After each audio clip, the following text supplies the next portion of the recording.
Oke, mari kita sambung lagi kelanjutan dari novel Player Who Return After 10,000 Years. Hanya dengan satu serangan saja, 4 dari 5 iblis yang ada di hadapan Kang Wu langsung mati. Dan iblis yang tersisa pun berkata, Kenapa kau melakukan ini?" Kang Wu pun menjawabnya, "Kenapa aku melakukan ini? Bukankah itu adalah pertanyaan aneh?"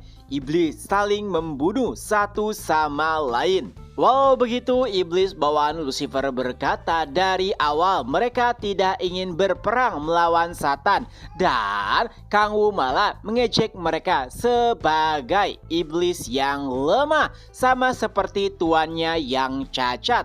Itu malah membuat si iblis jengkel. Ia berkata, "Satan, kau tidak tahu bagaimana kondisi Tuan Lucifer." Tepat setelah berperang melawan Raja Iblis Kang Wu di neraka, kondisinya sangat buruk, dan kala itu malaikat juga telah mengumpulkan kembali kekuatan mereka. Lalu ketika Lucifer pindah ke benua Elnor, kekuatannya belum pulih sepenuhnya. Adapun malaikat, tentu saja mereka memanfaatkan hal tersebut untuk menyerang pasukan iblis milik Lucifer. Tentunya Kang Wu tidak peduli dengan hal tersebut. Tapi bawahan Satan mengatakan jika seluruh iblis di benua Elnor telah dimusnahkan, maka selanjutnya adalah bumi.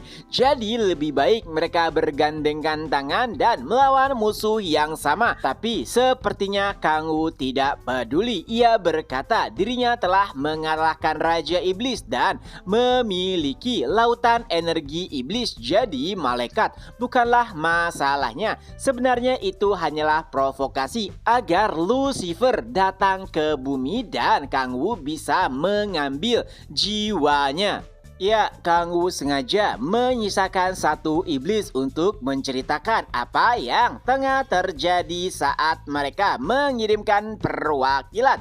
Tentu saja tujuan utamanya adalah agar kultus iblis berperang dengan suruh iblis bawahan Lucifer. Dengan begitu, Kang Wu lah yang pada akhirnya diuntungkan karena hanya tinggal membereskan sisa-sisa kekuatan dari keduanya. Tapi ia juga mulai terfikirkan perkataan dari iblis bawahan Lucifer, yaitu malaikat yang mengincar para iblis. Sejujurnya iblis adalah makanan lezat bagi Kang Wu, dan jika malaikat benar-benar ingin membersihkan seluruh iblis, maka makanan Kang Wu akan menghilang. Tentu saja itu adalah permasalahan serius. Jadi sepertinya Kang Wu juga harus berurusan dengan para malaikat. Di sisi lainnya, 3 anggota kultus yang ketakutan pun berkata, Siapa kau sebenarnya? Apakah kau benar Satan?" Kang Wu pun menyentuh topengnya dan sontak topeng yang awalnya berwarna merah berubah berwarna putih, dan saat itulah mereka tahu bahwa Kang Wu adalah anggota Guardian.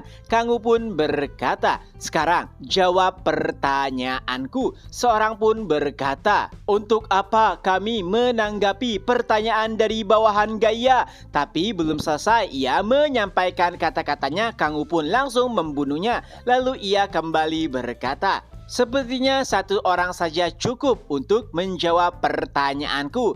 Jadi, siapakah dari kalian yang akan berbicara lebih dulu?" Ya, tujuan awal Kang Wu datang ke markas kultus iblis adalah untuk mencari tahu terkait buku neraka yang diberikan atau disebarkan oleh Lilith. Jadi, pertemuan dengan bawahan Lucifer hanyalah kebetulan semata. Tapi sayangnya saat Kang Wu bertanya permasalahan buku tersebut, para anggota kultus tidak tahu pasti. Alasannya mereka menganggap buku itu hanyalah novel, jadi sebagian besar tidak terlalu memperdulikannya. Walau begitu, beberapa buku juga telah terdistribusikan ke beberapa markas kultus iblis lainnya. Kang Wu juga bertanya ada berapa anggota kultus di cabang ini. Mereka pun menjawab bahwa hanya ada 50 anggota di cabang terkecil. Mereka juga tidak melakukan pemanggilan iblis karena kondisi dan juga jumlah anggota mereka. Setelahnya Kang Wu bertanya, di cabang mana saja buku neraka telah disebarkan. Sayangnya mereka tidak tahu, mereka bahkan tidak tahu di manakah letak markas kultus iblis lainnya. Mereka hanya bertemu saat terjadi perkumpulan, di mana lokasi perkumpulannya juga random dan saat melakukan pemanggilan iblis. Tapi untungnya mereka tahu di manakah lokasi salah satu markas kultus iblis yang besar, yaitu Cina. Tentu saja itu tidak memberikan banyak informasi karena Cina sangatlah luas. Walau begitu, setidaknya Kang Wu mendapatkan 3 info penting. Pertama, yaitu bahwa malaikat mengincar Lucifer. Lalu yang kedua, buku neraka dianggap tidak penting ataupun hanya sebuah novel. Jadi Kang Wu tidak terlalu khawatir. Dan yang ketiga, salah satu markas kultus iblis terbesar ada di Cina. Sepertinya Kang Wu harus meminta bantuan para player Cina untuk mencari tahu terkait dengan hal tersebut. Nah, setelah menyampaikan informasi, 2 anggota kultus iblis yang tersisa pun memohon untuk diampuni. Mereka bahkan bersedia untuk menyerahkan diri, tapi sayangnya mereka telah mengetahui apa yang telah dilakukan oleh Kang Wu. Walau begitu, ia akan membiarkan 1 orang hidup. Tentunya keduanya terlihat kesal dan hampir tidak bisa mempercayainya. Kang Wu dikenal sebagai prajurit cahaya, jadi bagaimana bisa ia mengingkari janjinya yang berkata akan membiarkan hidup jika mereka telah menceritakan apa yang mereka tahu. Tapi tentunya Kang Wu tidak ingin mengambil resiko, dan dengan kekuatannya Kang Wu pun menciptakan sebuah bilah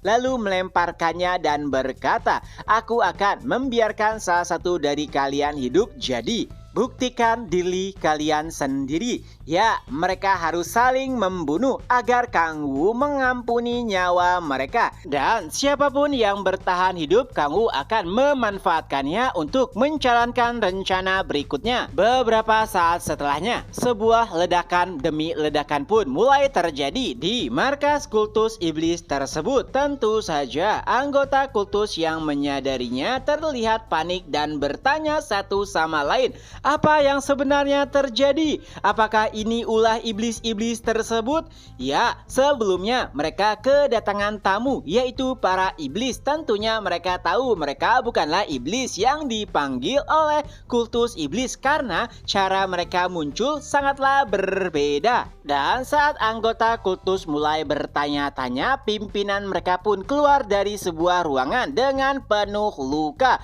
Para anggota kultus pun berkata, "Pimpinan, apa yang sebenarnya terjadi?" Ia pun menjawab, "Bawahan Lucifer, mereka menyerang. Katakan ini kepada seluruh anggota cabang kultus iblis, bahwa iblis dari benua Ernor akan melakukan penyerangan ke bumi. Dan tentu saja targetnya adalah kultus iblis. Kalian semua cepat lari, sebarkan berita tersebut." Dan tanpa basa-basi, anggota dari kultus iblis yang tersisa pun mulai melarikan diri karena seluruh bangunan juga akan hancur. Setelah mereka semua pergi, Kang Wu pun muncul tepat di belakangnya dan berkata, "Kerja bagus." Nah, anggota kultus merasa sedikit lega karena ia telah menjalankan perintah dari Kang Wu.